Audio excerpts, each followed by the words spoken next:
Power off.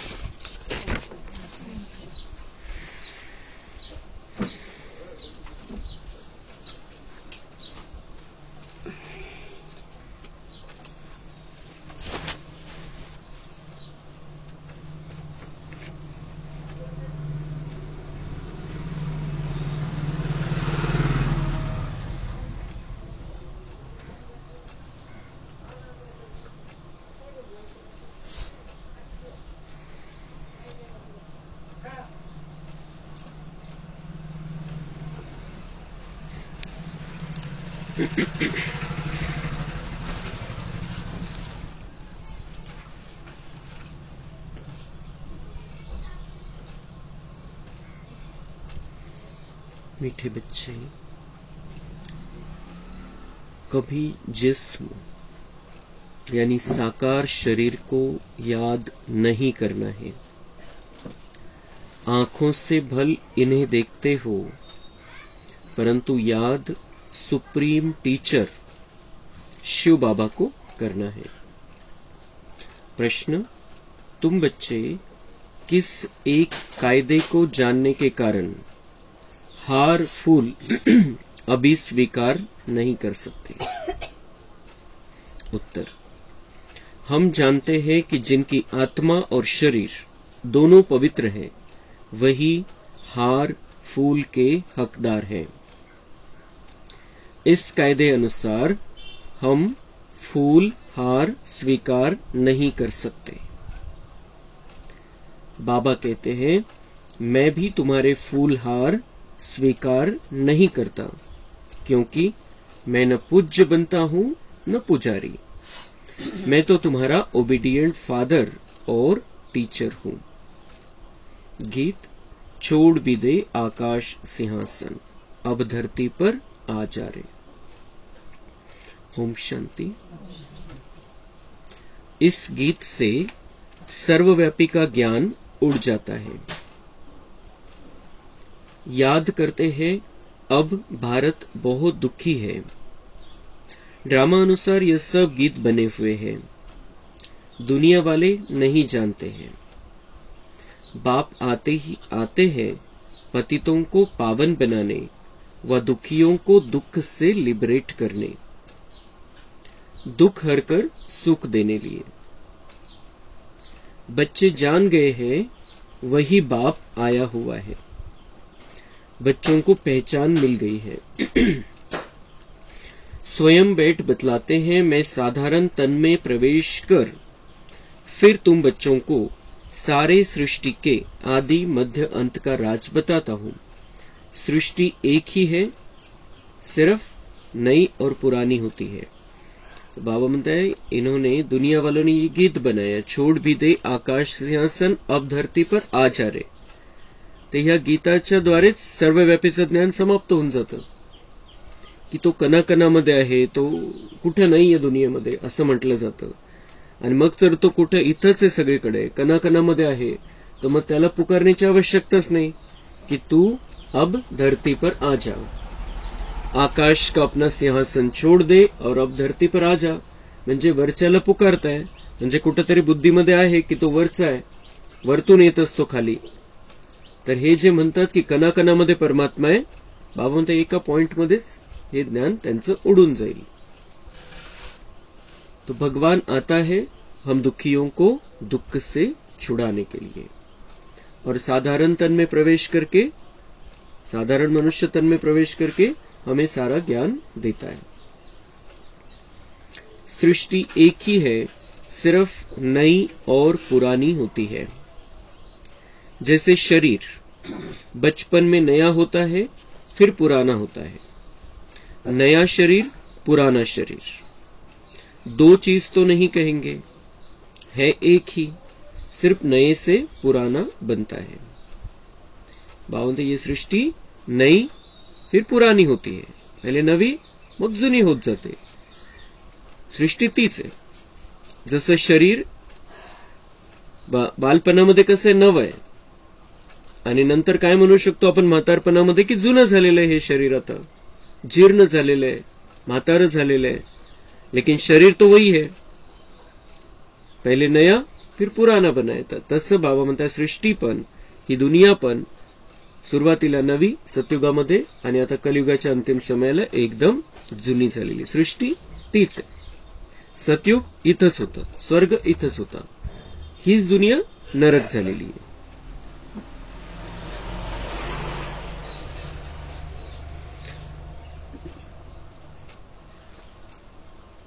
दुनिया एक ही है, नई से अब पुरानी हुई है.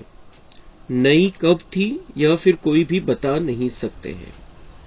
बाप आकर समझाते हैं बच्चे, जब नई दुनिया थी तो भारत नया था, सतयुग कहा जाता है. वही भारत अब पुराना बना है, इसको पुरानी ओल्ड वर्ल्ड कहा जाता है. न्यू वर्ल्ड से फिर ओल्ड बनी है, फिर इनको नया जरूर बनना है. जुनी झाली ही दुनिया, या दुनियेला पुन्हा नव जरूर बनायचंय आणि या दुनियेला पुन्हा नव बनवण्यासाठी बाबा आलेला आहे आणि आपण त्याचे मदतगार बनलेलो आहे. अच्छा, उस नई दुनिया के मालिक कौन थे? बरोबर, यह लक्ष्मी नारायण थे. आदि सनातन देवी देवताएं मालिक थे. यह बाप बच्चों को समझा रहे हैं. बाप कहते हैं अब निरंतर वही याद करो.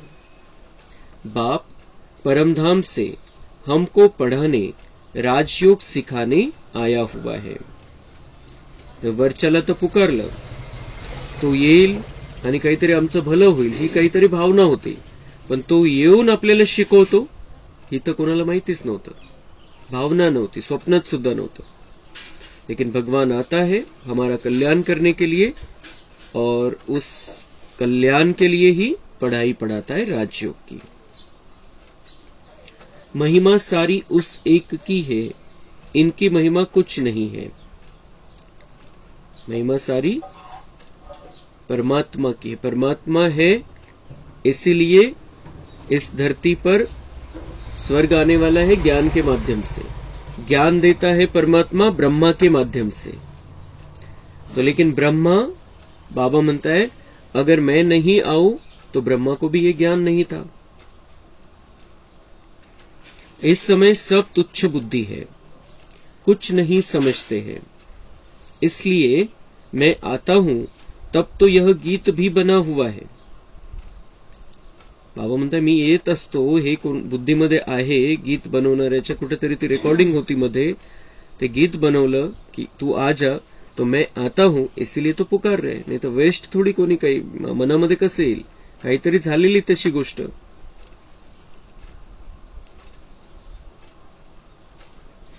सर्वव्यापी का ज्ञान तो उड़ जाता है, हर एक का पार्ट अपना अपना है.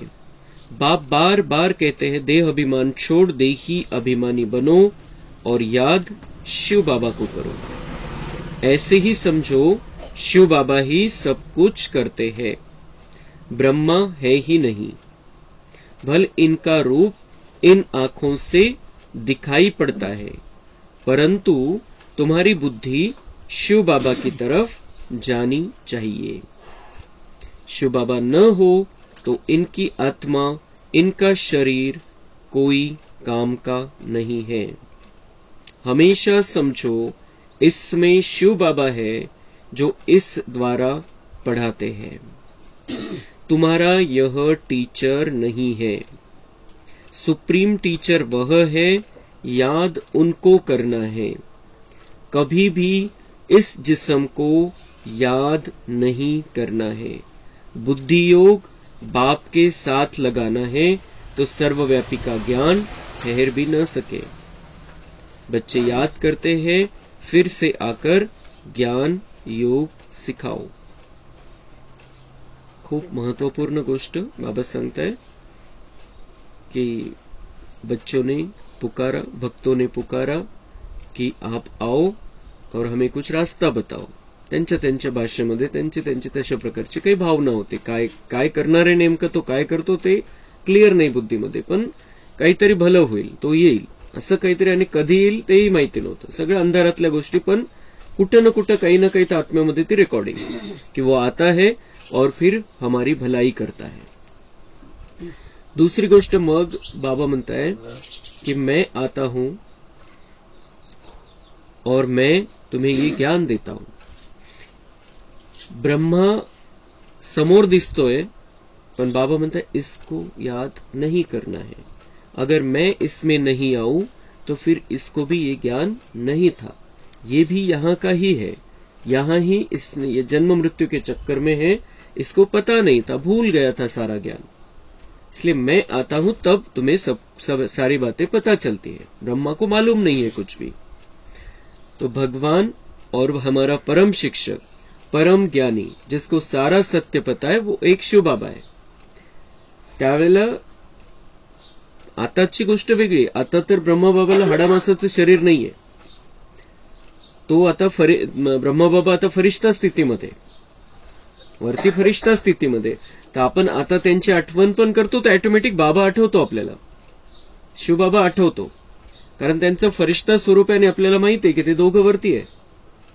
तर त्यामुळे आता आपण ब्रह्माची आठवण केली तर त्याच्यामध्ये तेवढं चुकीचं नाहीये. कारण तो देहधारी नाहीच आहे आता. तो आकारी रूपामध्ये, फरिष्ठा रूपामध्ये. ज्या वेळेला आपण त्याची आठवण करतो, बाप एकट्या आपण ब्रह्माला आठवतच नाही, बाप दादा आठवतो आपल्याला. त्यांच्या भ्रुकुटीमध्ये विराजमान शिवबाबा ऑटोमॅटिक आठवतो आपल्याला. तर तेवढं चुकीचं नाहीये. पण जर त्याला आपण देह समजून आठवण करू, किंवा आपण आता बाबांच्या कमऱ्यामध्ये ब्रह्माबाबांचा फोटो आहे, त्याच्यामध्ये शिवबाबांची प्रवेशता झाल्यानंतरचा तो फोटो आहे, डायरेक्ट ब्रह्माचा नाहीये. की बाबा त्यांच्यामध्ये आलेले, त्यांच्याद्वारे कार्य करता हे दाखवणारा तो फोटो आहे. पण आपण जर त्या फोटोला पण असं समजू की हेही तो भगवान आहे, हेच माझे गुरु आहे, तर ते चुकीचं होऊन जाईल. देह समजून किंवा देहधाऱ्यामध्ये कोणामध्ये बुद्धी आपल्याला बिलकुल अटकूच द्यायची नाही. आणि त्यामुळे बाबा हे पक्क करतात. आणि त्यावेळेला कसं होतं की हे सगळं ज्ञान इतकी सुंदर, त्यांच्यामध्ये दिव्यता होती, त्या ज्ञानाच्या आधाराने बिलकुल श्रेष्ठता आलेली होती त्यांच्यामध्ये. आणि म्हणून जे कच्चे बच्चे किंवा ज्यांना ज्ञान क्लिअर नाहीये, गुप्त न दिसणारा शिवबाबा त्यांना बुद्धीमध्ये स्पष्ट झालेला नाही, ते ब्रह्मालाच परमेश्वर मानायला लागले होते की हेही भगवान आहे. इतकी त्यांच्यामध्ये दिव्यता होती, इतकं त्यांच्यामध्ये आकर्षण होतं. ते कशाचं आकर्षण होतं? योग बल, बाबांशी कनेक्शन, शिवबाबांशी कनेक्शन.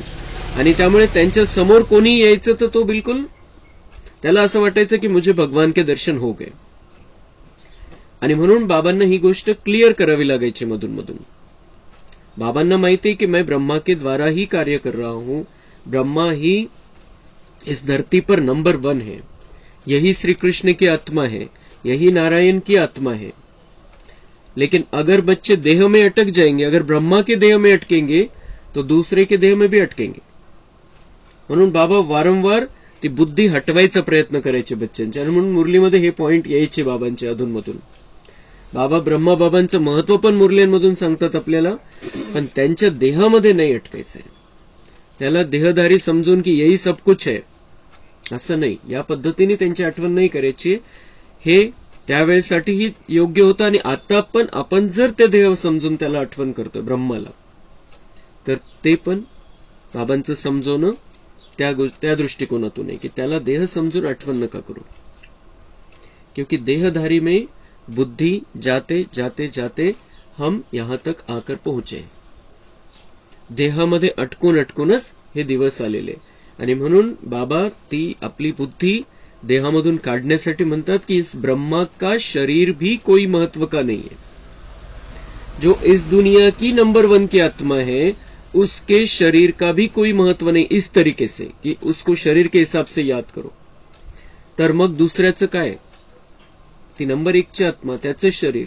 बाबा म्हणताय इसके शरीर में भी नहीं अटकना है. तो फिर दुनिया में और किसी का शरीर उससे ज्यादा महत्वपूर्ण तो है नहीं. तर त्या अर्थाने बाबा ती बुद्धी काढायचा प्रयत्न करतात. ब्रह्मा आपल्यासाठी प्रेरणा स्त्रोत आहे. त्यांच्याकडून प्रेरणा घ्यायची. ते आपल्यासाठी उदाहरण आहे.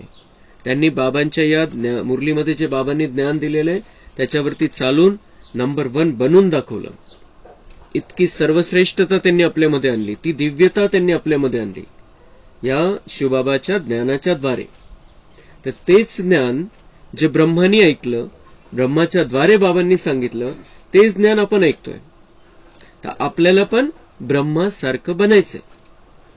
ब्रह्मासारखं चालायचंय, ब्रह्मासारखं बोलायचंय, ब्रह्मासारखं वागायचंय. उदाहरण म्हणून ब्रह्माच आपल्या समोर आहे, पण त्यांची आठवण करून आपले पापकर्म भस्म नाही होणार. पतितांना पावन बनवणारा ब्रह्मा नाहीये, पतितांना पावन बनवणारा शिवबाबा आहे आणि पवित्र करंट त्याच्याकडेच आहे. त्यामुळे एका शिवाची आठवण आपल्याला करायची, कोणामध्येही अटकायचं नाही. ब्रह्मबाबामध्ये अटकायचं नाहीये, कोणत्या देहधाऱ्यामध्ये अटकायचं नाहीये, कोणत्या भाईमध्ये अटकायचं नाही, कोणत्या दिदीमध्ये अटकायचं नाहीये. सगळे आपल्यासाठी सहयोगी आहे, सगळे आपल्यासाठी उदाहरण आहे. पण आठवण क्लिअर आत्म्याची, आत्म्याला जी आठवण पाहिजे, बुद्धी क्लिअर एकदम, ती परमात्म्याची पाहिजे. परमात्म्याशी कनेक्शन जोडून आपण आपलं जन्मजन्मांतराचं भाग्य बनवून घेणार आहे. इथं जर आपण कोणत्या देहधाऱ्यामध्ये अटकलो, ब्रह्मा सोडून पण, तर त्यांचे व्हायब्रेशन वेगवेगळ्या प्रकारचे, प्रत्येकाची स्थिती वेगवेगळी आहे, प्रत्येकाचा पुरुषार्थ आपला आपला आहे. आपण कोणामध्ये अटकलो, समजा आपण त्यांच्यामध्ये आपली बुद्धी आपण लावतोय, त्यांच्याशी कनेक्ट झालो आपण मन बुद्धीच्या द्वारे, तर त्यांच्यामध्ये जे काही चाललेलं आहे कमी जास्त ते आपल्यामध्ये येऊन जाईल. पहिलेच आपल्याकडे आपली कमजोरी भरपूर आहे, अजून त्यांची कमजोरी आपल्यामध्ये येईल. आणि म्हणून ही देहधाऱ्यामधून बुद्धी काढून टाकण्यासाठी बाबा हे सांगतात की ब्रह्माच्या शरीरामध्ये पण तुम्हाला अटकायचं नाही, तर बाकी दुसऱ्याचा विषयच नाही, आपलं त्याच्यामध्ये कल्याण आहे. आणि म्हणून आपण आता आठवण करतो फरिश्ता रूपामध्ये ब्रह्मबाबांची, तर ते फरिश्ता स्वरूप आहे, हाडामासांचं नाहीये. त्याच्यामुळे त्यांच्यामध्ये आपण शिवबाबाला आलेलं बघतो, तर त्याच्यामधून एक सुंदर अनुभव आपल्याला येतो, खूप चांगली फिलिंग येते. आपण जर देहाला बघायचंच आहे तर फरिश्ता रूपामध्ये असलेल्या ब्रह्माला आपल्याला बघायचं. त्याला पण ते शरीर तसंच तसं आहे, आकार आहे, लाईटचं शरीर आहे, हाड मास नाहीये फक्त त्याच्यामध्ये. तर तशा रूपामध्ये ब्रह्माला आणि त्यांच्यामध्ये आलेल्या शिवबाबाला बघून आपण आपलं कल्याण करून घेऊ शकतो. पण हाडामासाच्या देहामध्ये नाही अटकायचंय. आपण बाबांकडे जातो, वरती सूक्ष्मवतनमध्ये आपण असा विचार करतो की तिथं ब्रह्मा आहे, ब्रह्माच्या शरीरामध्ये शिवबाबा आलेले, आणि मग ते मला खूप पॉवरफुल दृष्टी देत आहे. आता दृष्टी कशी घ्यायची आपण? शिवबाबांना तर डोळेच नाहीये, मग शिवबाबांकडून दृष्टी नाही घेऊ शकत. म्हणून मग ब्रह्मामध्ये आलेलं त्याला बघायचंय वरती, आणि मग तिथं ती दृष्टी घ्यायची. शिवबाबा ब्रह्माच्या डोळ्याच्या द्वारे मला दृष्टी देतात, आणि दोघं पण देऊ शकतात आता, कारण ब्रह्माची स्थिती आज शिवबाबांसारखी झालेली, ते देऊ शकतात. तशी दृष्टी आपण घ्यायची. वरदानी हात, आता वरदानी हात शिवबाबाला नाहीये, म्हणून ब्रह्माचाच वरदानी हात वापरावा लागेल आपल्याला, पण शिवबाबा त्यांच्यामध्ये विराजमान हे बघून क्लिअर. म्हणजे बुद्धीमध्ये काय, सगळं काही शिवबाबा आहे, माध्यम कोणी असू द्या. इथं पण आपण बोलवू शकतो बापदादांना, बापदादांचं आवाहन आपण करू शकतो, घरामध्ये बोलवू शकतो, आपल्या समोर बोलवू शकतो. कधी कशी परिस्थिती आली तर आपण अनुभव करू शकतो की बाप दादा मेरे सामने है और मुझे बहुत शक्तिशाली दृष्टि दे रहे हैं, बहुत शक्तिशाली वरदानी हात मेरे सिर पर रख दिया है. जेव्हा केव्हा आपल्याला काही प्रॉब्लेम वाटेल, जेव्हा केव्हा निराशा आलेली मनामध्ये, उदासी आलेली, टेन्शन आलेले, त्यावेळेला आपण हा प्रयोग जरूर करायचा आहे की तो फरिश्तांचाही फरिश्ता, या दुनियेतला सर्वोच्च फरिश्ता ब्रह्मा बाबा, आणि त्याच्यासोबत या दुनियेतली सर्वोच्च शक्ती, सर्वांचा पिता परमपिता परमात्मा त्याच्यामध्ये विराजमान, आणि ते बाप दादा दोघं माझ्या समोर आलेले, आणि मला खूप शक्तिशाली दृष्टी देत आहे. माझ्या डोक्यावरती वरदानी हात ठेवलेला आहे. त्यांचा तो वरदानी हात घेतल्यावरती डोक्यावरती तो आपण अनुभव जर केला खऱ्या अर्थाने, आपलं सगळं जे काही प्रॉब्लेम आहे मनामध्ये, जे काही हलचल मनामध्ये, जे काही दुःख वाटतंय आपल्याला, ते सगळं समाप्त होऊन जाईल. तितकी बापदादा त्या वरदानी हातामध्ये ताकद आहे बापदादांच्या. म्हणून हे असं त्याला आपल्याला फक्त त्या देहामधून बुद्धी काढून आपल्याला आकारी निराकारीमध्ये बुद्धी घेऊन जायची.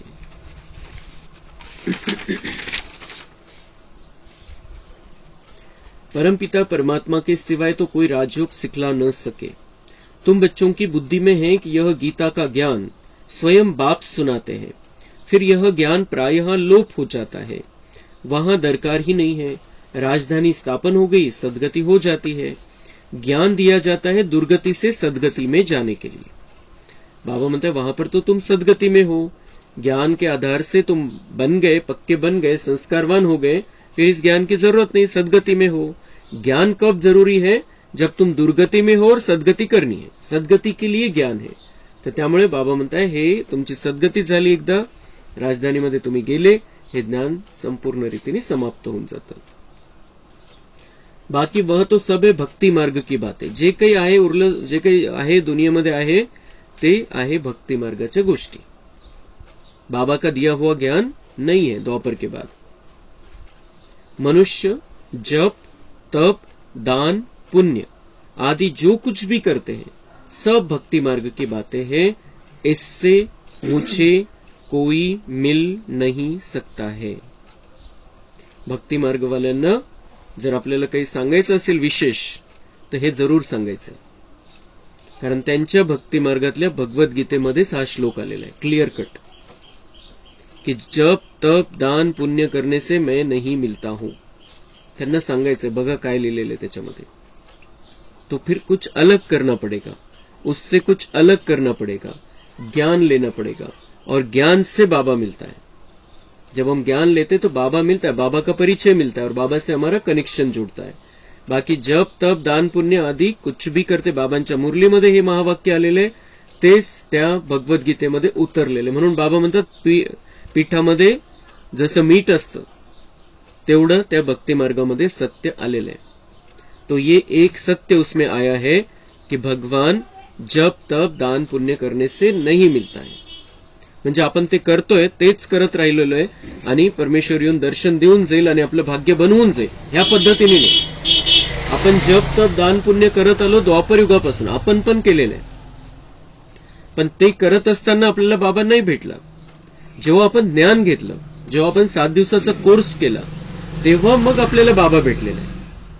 ते करता करता बाबांनी दर्शन दिलं आणि आपण देवता बनणार आहे असं नाही झालेलं आहे. तो जब तब दान पुण्य के बाद आता है ज्ञान, और ज्ञान से भगवान की प्राप्ति होती है. तर हे आपण त्यांना सांगू शकतो, क्लियर कट सांगू शकतो, कारण त्यांच्या त्या गीतेमध्येच क्लियर आलेला आहे तो श्लोक. आत्मा के पंख टूट गए हैं, पत्थर बन गए हैं, पत्थर से फिर पारस बनाने मुझे आना पड़ता है. बाप कहते हैं, अब कितने मनुष्य हैं, सरसों मिसल संसार भरा हुआ है, सब खत्म हो जाने हैं. सतयुग में तो इतने मनुष्य होते नहीं. नई दुनिया में वैभव बहुत, मनुष्य थोड़े होते हैं. यहाँ तो इतने मनुष्य हैं जो खाने के लिए भी नहीं मिलता है. पुरानी कलराठी जमीन है, कितीतरी भीक मागून जगताय, उपाशी राहतात, मग सरकारला व्यवस्था करावी लागते, राशन द्यावं लागतं, वेगवेगळ्या प्रकारे. तो लेकिन बाबा म्हणताय, वहां पर तो किसी बात की कोई कमी नहीं, जितकं पाहिजे त्याच्या लाखो पटींनी प्रत्येकाकडे. पुरानी कलराठी जमीन है, फिर नई हो जाएगी. वहां है एवरीथिंग न्यू. नाम ही कितना मीठा है, हेवन, बहिष्ट, वेगवेगळ्या प्रकारचे नाव दिलेले स्वर्गाला, ते सुंदर दुनियेला. हेवन म्हणतात इंग्लिशमध्ये, ख्रिश्चन मध्ये आलेले ते, आणि बहिष्ट आलेले मुस्लिम धर्मामध्ये, स्वर्गाचंच नाव. देवताओं की नई दुनिया. पुराने घर को तोड़ नए में बैठने की दिल होती है ना. अब है नई दुनिया, स्वर्ग में आने की लगन. इस पुराने शरीर की कोई वैल्यू नहीं है. शिव बाबा का तो कोई शरीर है नहीं. इस पुराने शरीर की कोई व्हॅल्यू नाही, म्हणजे महत्वता आहे पण अटकायचं नाहीये त्याच्यामध्ये. त्या अर्थाने बाबा म्हणताय, इस पुराने शरीर की कोई, म्हणजे जसं सत्युगामध्ये आपल्याला शरीर आहे त्या तुलनेमध्ये आजच्या शरीराला काही किंमत नाही. तशी की ती जी पवित्रता होती त्याच्यामध्ये, ती जी निरोगीपणा होता, ते त्या तुलनेमध्ये आजच्या शरीराची काही किंमत नाही असं बाबा म्हणताय. पण हे संगम युगातलं जे आपल्याला शरीर प्राप्त झालेलं आहे ते खूप खूप खूप महत्वपूर्ण आहे, अति महत्वपूर्ण आहे, कारण याच्यामध्ये राहूनच आपल्याला आपलं भाग्य बनवून घ्यायचंय. शिव बाबा को तो कोई शरीर है नहीं. बच्चे कहते हैं हार पहनाए, लेकिन इनको हार पहनाएंगे तो तुम्हारा बुद्धि योग इसमें चला जाएगा. शिव बाबा कहते हैं हमको हार की दरकार नहीं है, तुम ही पूज्य बनते हो, पुजारी भी बनते हो, आपे ही पूज्य आपे ही पुजारी बनते हो, तो अपने ही चित्र की पूजा करने लग पड़ते हो। बाबा कहते मैं न पूज्य बनता हूँ, न फूलों आदि की दरकार है, मैं क्यों पहनूं, इसलिए कभी फूल लेते नहीं है। तुम जब पूज्य बनो फिर जितना चाहिए उतना फूल पहनना। मैं तो तुम बच्चों का मोस्ट ओबीडियंट फादर भी हूँ, टीचर भी हूँ, सर्वेंट भी हूँ। बाप बैठ बच्चों को समझाते, बच्चे अब इस शरीर को याद न करो, अपने को आत्मा निश्चय करो और बाप को याद करो। इस पुरानी दुनिया में आत्मा और शरीर दोनों ही पतित हैं। सोना 9 कैरेट का होगा तो जेवर भी 9 कैरेट का होगा। सोने में ही खाद पड़ती है, तो आत्मा को निर्लेप नहीं समझना चाहिए। तुमको अभी ही यह ज्ञान है, फिर 21 जन्मों के लिए प्रारब्ध पा लेते हो, तो कितना पुरुषार्थ करना चाहिए। परंतु बच्चे घड़ी घड़ी भूल जाते हैं। शिव बाबा ब्रह्मा द्वारा हमको शिक्षा दे रहे हैं। ब्रह्मा की आत्मा भी उनको याद करती है। एक भगवान को सब भक्त याद करते हैं, परंतु तमोप्रधान बन गए हैं तो बाप को भूल ठिक्कर भीतर सबकी पूजा करते हैं। तो बाबा म्हणता है एक बाबा को सब भूल चुके हैं। स्वयं भगवान की आत्मा भी अब शिव बाबा की याद करती है जब उसे ज्ञान मिला है कि परमात्मा कौन है और वो हमारा पिता है, हमारा शिक्षक है, हमारा सद्गुरु है। तब ब्रह्मा की आत्मा ने भी समझा, जो श्री कृष्ण की आत्मा है, जो नारायण की आत्मा है, तब उसके भी समझ में आए ज्ञान के आधार से कि परमात्मा कौन है। तो फिर ब्रह्मा भी परमात्मा को, शिव बाबा को याद करते हैं। दूसरी गोष्ट बाबा म्हणता है कि मैं कभी भी पुजारी नहीं बनता हूं, मैं कभी भी पूज्य से पुजारी नहीं बनता हूं। एवर पावन आहे, सदा पवित्र बाबा। आणि बाबा म्हणताय मी निराकार असल्यामुळे माझ्यावरती हार फुलं टाकायची आवश्यकता नाहीये, मला कुठल्याही प्रकारचा सत्कार घेण्याची आवश्यकता नाही। माझ्या गळ्यामध्ये कसं टाकणार तुम्ही हार, मी तर निराकार आहे। आणि दुसरं, ब्रह्मा बाबांच्या गळ्यामध्ये पण हार टाकण्याची आवश्यकता नाहीये। ब्रह्मा बाबा पण कधी स्वीकारत नव्हते सत्कार, क्योंकि सारा महत्व शिव बाबा का है। शिव बाबा के आने से ही ब्रह्मा के द्वारा हमें ये ज्ञान प्राप्त होता है, ब्रह्मा को भी शिव बाबा से ज्ञान प्राप्त होता है। आणि म्हणून ब्रह्मा बाबा पण कधीही त्यांनी आपलं तो अहंकार नहीं आणला की मैं बड़ा हूं, आणि त्यामुळे ते कधी हार फूल स्वीकार नहीं करायचे।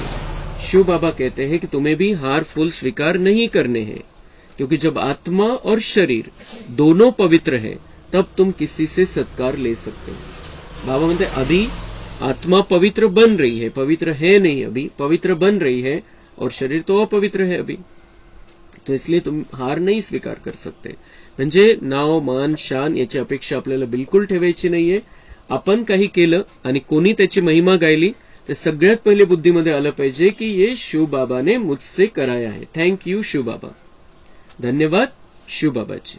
तर आपण स्वतः हार तुरे स्वीकारण्याची आवश्यकता नाहीये। स्वतःचं नाव व्हावं, स्वतःची शान राहावी, कोणी मान द्यावा आपल्याला, हे सगळं आपल्याला आता बुद्धीतून काढून टाकायचंय। संगम युग में हम जो कुछ भी कर रहे हैं भगवान का मार्गदर्शन है इसलिए कर रहे हैं। हमारे में ये ताकत होती तो द्वापर से ही कर देते हम ये। हमने उल्टा रास्ता बताया लोगों को, हमें वो ज्ञान नहीं था, और इसलिए हम जो कुछ भी अभी कर रहे हैं ये हमारी महिमा नहीं है। कोणीही करतं या ज्ञान मार्गामध्ये काही पण, तर त्याच्यामध्ये ताकद असते तर पहिलेच करून टाकलं असतं, लेकिन वो बाबा करा रहा है। म्हणून काही जरी असेल, काही जरी आपण केलं, महिमा एक शिव बाबा की है।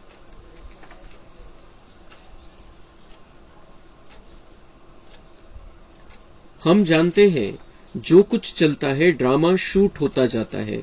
ड्रामा में एक बार जो शूटिंग होती है, समझो बीच में कोई पंछी आदि उड़ता है तो वही शूटिंग में घड़ी घड़ी दिखाई देगा।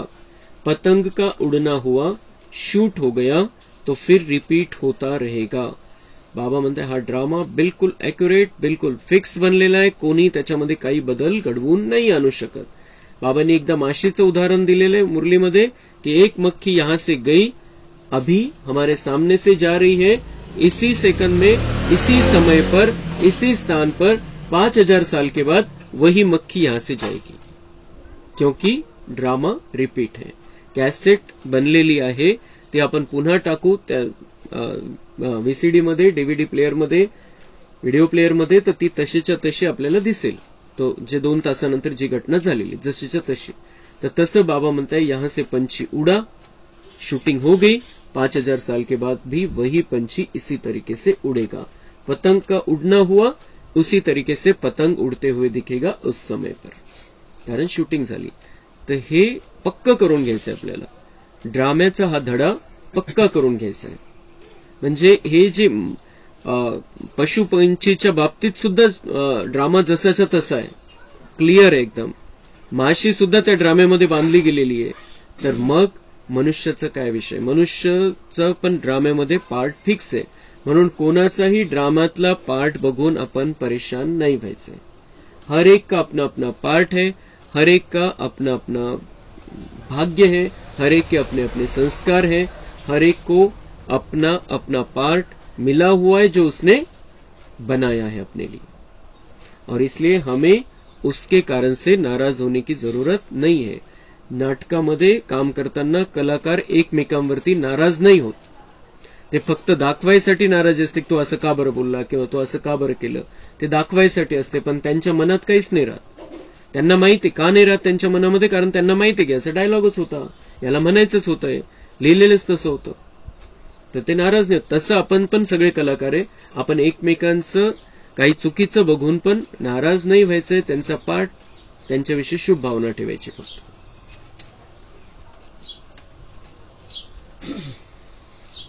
बना बनाया ड्रामा है, तुम एक्टर्स हो, सारे ड्रामा को साक्षी हो देखते हो. एक एक सेकंड ड्रामा अनुसार पास होता रहता है. पत्ता हिला, ड्रामा पास हुआ. ऐसे नहीं पत्ता पत्ता भगवान के हुक्म पर चलता है.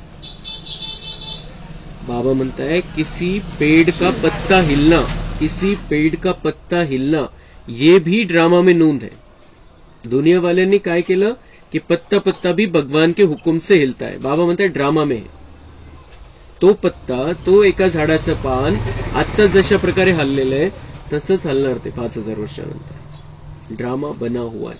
हे खूप फिक्स करून घ्यायचं आपल्याला डोक्यामध्ये की ड्रामा एकदम फिक्स आहे.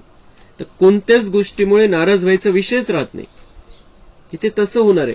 आपल्या हातामध्ये काय की आपण त्या परिस्थितीमध्ये काय विचार करायचा, अजून ते आपल्या हातामध्ये विचार काय करायचा. पण ड्राम्याला स्वीकारणं आवश्यक आहे. 1 सेकंद पहिले जे झालं मागे जाऊन आपण त्याला बदलू शकत नाही, काहीच नाही करू शकत त्याच्यामध्ये. आपल्या हातामध्ये पुढचा विचार आहे, तेवढंच आपण करायचंय फक्त. जो हुआ सो हुआ, लेकिन हमें आगे के लिए अच्छा सोचना है.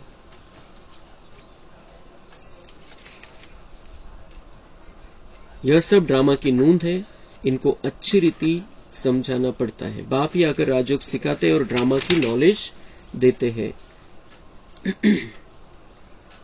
तुम बच्चे हैं, हमेशा ऐसे समझो बाप हमको पढ़ाते हैं, हम गॉडली स्टूडेंट हैं. भगवान आज मैं तुमको राजाओं का राजा बनाता हूं. भावंत तुम सदा ऐसे समझो कि बाप हमको पढ़ाते हैं. हम किससे पढ़ रहे हैं? कोई किसी मनुष्य की ताकत नहीं, भगवान हमें पढ़ाते हैं और हम भगवान के विद्यार्थी हैं. क्लिअर बुद्धीमध्ये आपल्याला ही गोष्ट ठेवायची. तर प्रत्येक गोष्टीला, बाबांच्या प्रत्येक गोष्टीला आपण महत्व देऊ, क्योंकि भगवान पढ़ा रहा है डायरेक्ट. मनुष्य को तो उतना महत्व नहीं देते हम. मनुष्य तो कहते आए हमको बहुत सारी बातें समझाते आए, लेकिन हम थोड़ी महत्व देते हैं. लेकिन हम महत्व कब देंगे? जब हमारे बुद्धि में ये क्लियर होगा ये भगवान समझा रहे हैं मुझे. और क्यों समझा रहे हैं? मेरे कल्याण के लिए, मेरा भाग्य बनाने के लिए. तो भगवान आज मैं तुमको राजाओं का राजा बनाता हूं. राजे लोग भी इन लक्ष्मी नारायण को पूजते हैं, तो उन्हों को पूज्य बनाने वाला भी मैं हूं. पूज्य जो थे वह अब पुजारी हो गए हैं. तुम बच्चे अब समझ गए हो, हम सो पूज्य थे, फिर हम सो पुजारी बने. बाबा तो नहीं बनते हैं. तुम बच्चे अभी फूल हार आदि स्वीकार नहीं कर सकते हो. कायदे अनुसार जिनकी आत्मा और शरीर दोनों पवित्र है वही हकदार है फूलों के. वहां स्वर्ग में है ही खुशबूदार फूल. खुशबू लेने लिए फूल होते हैं, हार पहनने के लिए भी फूल होते हैं. बाप कहते अब तुम बच्चे विष्णु के गले का हार बनते हो. नंबरवार तुमको तख्त पर बैठना है. बाबा म्हणताय आता तुम्ही फुलासारखे बनताय, विष्णूच्या दुनियेमध्ये तुम्हाला यायचंय, त्यासाठी तुम्ही तयारी करा. तिथं तर बाबा म्हणताय फुलच फुल आहे, हारच हार आहे. तिथं जे करायचं ते करा. जिन्होंने जितना कल्प पहले पुरुषार्थ किया है वह करते हैं, करने लग पड़ेंगे. नंबरवार तो है ही. बुद्धि कहते हैं फलाना बच्चा बहुत सर्विसेबल है. तुम बच्चों को माता पिता पर जीत पानी है. तुम वंडर खाते हो माता पिता के आगे कैसे जा सकते हैं. बाप तो बच्चों को मेहनत कर लायक बनाते, तख्त नशीन बनाने के लिए. इसलिए कहते हैं हमारे तख्त पर जीत पहनना. तर बाबा म्हणताय की तुम्हाला मम्मा बाबांच्या त्या राज्य सिंहासनावरती बसायचंय, त्याच्यासाठी पुरुषार्थ करा. मम्मा बाबा तो कितने दिन के लिए बैठेंगे, 100 साल तक बैठेंगे, ज्यादा से ज्यादा 150 साल की उनकी आयु है. उसमें से 100 साल तक वो क्योंकि अपने बच्चों को राज्य सौंपेंगे, फिर 40 की उम्र में 30 की उम्र में वो राज्य गद्दी पर बैठेंगे. तर पहिले लक्ष्मी नारायण 100 वर्ष राज्य कारभार चालवणार आहे, नंतर दुसरे तिसरे चौथे येतील. तो बाबा म्हणता है उस गद्दी पर तुम्हें बैठना है और उसके लिए तुम अपने आप को लायक बनाओ. तो मम्मा बाबा की भी ये इच्छा रहती थी कि बच्चे हमसे आगे चले जाए. आजचं वरदान पण है कि पहले आप का पाठ हमें पक्का करना है. त्याग में हमें आगे होना है और कोई बात किसी को अगर चांस देना है तो हमें आगे होकर उनको चांस देना है. तो पहले आपका पाठ पक्का करना है. ब्रह्मा बाबांनी पण सगळ्यांना पुढे केलं आणि म्हणून ते सगळ्यात मोठे बनले. तो ऐसे हमें भी एक दूसरे को आगे बढ़ाते रहना है और अपना भी भाग्य बनाना है, उनका भी भाग्य बनाना है. 1-2 पर जीत पहनते हैं ना. पुरुषार्थ इतना करो जो नर से नारायण बनो. एम ऑब्जेक्ट मुख्य है ही एक. फिर कहते हैं किंगडम स्थापन हो रही है, फिर उसमें वैरायटी पद है. माया को जीतने का पूरा पुरुषार्थ करो. बच्चों आदि को भी प्यार से चलाओ, परंतु ट्रस्टी होकर. संसार करायचा आहे, बच्चांची पालना करायची आहे, पण बाबा म्हणतात ट्रस्टी होकर करो. बाबा ने संभालने के लिए दिया है. दुनिया बदलती रहती है, युग बदलते रहते हैं. इस ड्रामा के चक्र को अब तुम समझ गए हो. मनुष्य कुछ नहीं जानते. दुनिया बदलती रहती है, युग बदलते रहते हैं. ये पता ही नहीं है मनुष्यों को किस तरह से दुनिया बदलती है, किस तरह से युग बदलता है. 5000 वर्षामध्ये सगळं रिपीट होतं, पुन्हा सगळं संपूर्ण कंप्लीट होऊन जाते दुनिया. 4ही युग कंप्लीट होऊन जातात आणि पुन्हा कलियुगानंतर सतयुग येतं. कलियुगाचा अंतिम समय चाललेला आहे. बाबा ते दुनिया वालों को पता ही नहीं है. वो लाखों वर्ष के चक्कर में पड़े, त्यांच्या डोक्यामध्येच येत नाही या सगळ्या गोष्टी. और बाबा सारा हमें स्पष्ट करके बताता है जो कुछ भी होता है 5000 साल में होता है. ये दुनिया पहले स्वर्ग होती है, नरक बन जाती है, फिर मैं आता हूं, फिर से इसको स्वर्ग बनाता हूं. तो मनुष्य कुछ नहीं जानते. सतयुग के देवी देवताओं को भी नहीं जानते, सिर्फ देवताओं की निशानियां रह गई है. बाबा म्हणतात चित्र मूर्त्या मंदिर तर खूप आहे, घरामध्ये मोठे मोठे चित्र लावलेले असतात देवी देवतांचे.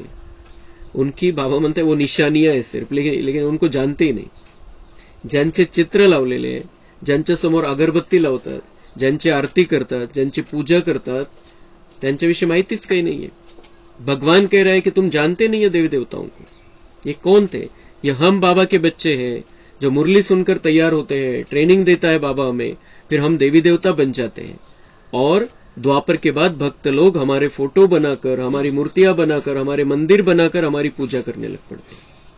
बाबा म्हणते ये दुनिया वालों को पता ही नहीं है, सिर्फ निशानियां चित्र बना दिए हैं.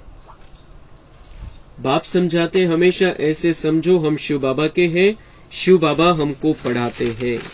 आज ही गोष्ट आपल्याला पक्की करून घ्यायची. हम बाबा के विद्यार्थी हैं, वाया वाया नहीं. हम किसी के भी विद्यार्थी नहीं है, हम सब शिव बाबा के विद्यार्थी हैं. शिव बाबा हमको पढ़ाते हैं. शिव बाबा हमको इस ब्रह्मा तन द्वारा शिक्षा दे रहे हैं. शिव बाबा की याद में फिर बहुत मजा आता रहेगा. बाबा म्हणताय तुम्हाला आनंद घ्यायचा आहे प्रत्येक गोष्टीचा. संगम युगामध्ये या ज्ञानाचाही आनंद घ्यायचा आहे आणि त्याच्यासोबत तुमच्या बुद्धीमध्ये हे राहील की भगवान का मैं विद्यार्थी हूं डायरेक्ट. तो बाबा म्हणताय शिव बाबा को याद करने से भी तुम्हें मजा बहुत आएगा, क्योंकि ज्ञान बुद्धि में टपकेगा, बहुत अच्छी रीति से ज्ञान अंदर जाएगा. जब हम ये समझेंगे कि मुझे भगवान पढ़ा रहा है, मैं भगवान का विद्यार्थी हूं, तर ज्ञानामध्ये बिलकुल आनंद येईल, त्याचं महत्व आपल्या बुद्धीमध्ये राहील आणि ज्ञान क्लिअर कट बुद्धीमध्ये फिट बसेल. आणि ज्ञान एकदा बुद्धीमध्ये फिट बसलं की बाबांची आठवण करण्यामध्ये एक वेगळीच मजा आहे. वरवरून ज्ञान ऐकणं आणि मनापासून ज्ञान ऐकणं हे केव्हा होईल? वरवरून ज्ञान ऐकणं केव्हा होईल? जेव्हा मनुष्यामध्ये बुद्धीच आहे. आणि मनापासून ज्ञान केव्हा ऐकू आपण? जब हम ये समझेंगे कि भगवान से मैं पढ़ रहा हूं, मैं भगवान का विद्यार्थी हूं. आणि जेव्हा ते क्लिअर झालं तर बाबा म्हणते मेरी याद करने में भी तुम्हें मजा आहे. कारण ज्ञान हा पाया आहे योग करण्यासाठी. तर बाबांच्या आठवणीमध्ये आनंद येण्यासाठी ज्ञान बुद्धीमध्ये फिट पाहिजे. आणि ज्ञान बुद्धीमध्ये फिट बसण्यासाठी क्लियर पाहिजे बुद्धीला कि मुझे शिव बाबा पढ़ाते, भगवान पढ़ाता है. तुम अपने को गॉडली स्टूडेंट समझो तो भी अहो सौभाग्य. गॉड फादर पढ़ाते, कितना क्लियर है. तो कितना मीठा बाप है, मीठी चीज को याद किया जाता है. अच्छा, मीठे मीठे सिकी लधे बच्चों प्रति माता पिता बाप दादा का याद प्यार और गुड मॉर्निंग. रूहानी बाप की रूहानी बच्चों को नमस्ते. हम रूहानी बच्चों की रूहानी बाप दादा को याद प्यार, गुड मॉर्निंग, नमस्ते. वहां बाबा वहां, शुक्रिया बाबा शुक्रिया. धारणा के लिए मुख्य सार है, हम गॉडली स्टूडेंट हैं. भगवान टीचर बन पढ़ाते हैं. इसी स्मृति में रहना है. घर गृहस्थ में रहते पूरा ट्रस्टी बनना है. अभी हार फूल स्वीकार नहीं करने हैं. विष्णु के गले का हार बनने के लिए माया को जीतने का पुरुषार्थ करना है. वरदान है, पहले आपके विशेष गुण द्वारा सर्व के प्रिय बनने वाले सफल मूर्त भव. एक दो को आगे बढ़ाने का गुण अर्थात पहले आपका गुण परमार्थ और व्यवहार दोनों में ही सर्व का प्रिय बना देता है. बाप का भी यही मुख्य गुण है. बाप कहते हैं बच्चे पहले आप, तो इसी गुण में फॉलो फादर करो. यही सफलता प्राप्त करने की विधि है. जो बाप के प्रिय, ब्राह्मण परिवार के प्रिय और विश्व सेवा के प्रिय है वही एवर रेडी है. स्लोगन है, मनन शक्ति के आधार से ज्ञान खजाने को अपना बना लो तो विघ्न विदाई ले लेंगे. अच्छा, ओम शांति. कम बोलो, धीरे बोलो, मीठा बोलो,